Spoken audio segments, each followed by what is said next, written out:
մինչև 2018 թվականը խաղաղություն չի եղել։ Նրանք ովքեր որ քարոզել են եւ ասում են որ մինչև 2018 թվականը խաղաղություն է եղել,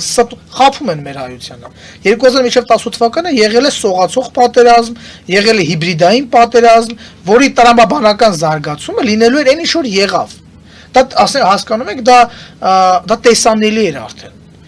Եթե այս կողմից քարոզում էին, չգիտեմ, որ պետք է խաղաղություն լինի, պատերազմ չի լինելու, այն կողմից ակնհայտ հակառակն էր արվում։ Եթե այս կողմից գնում ասում էին երկու շրջան կտանք, մի 5 տարի հետո գնում ասում էին լավ 5-ը կտանք, հետո գնում ասում էին 5+2-ը կտայինք, ու տենց այստեղ համոզում էին որ խաղաղություն է, խաղաղություն չէր դա։ Դա հենց այն ժամանակվանից հայությանը խաբել էր։ Եվ փոխարեն պատրաստելը այն ընթացքին իրերի, որոնք մեզ սպասում էին, գլխի տակ բարձ են դրել եւ ի վերջո տարել են չպատրաստված, բոլոր իմաստներով, եւ հոգեպես, եւ բարոյապես, եւ տեխնիկապես, ամեն ձևով չպատրաստված պատերազմի։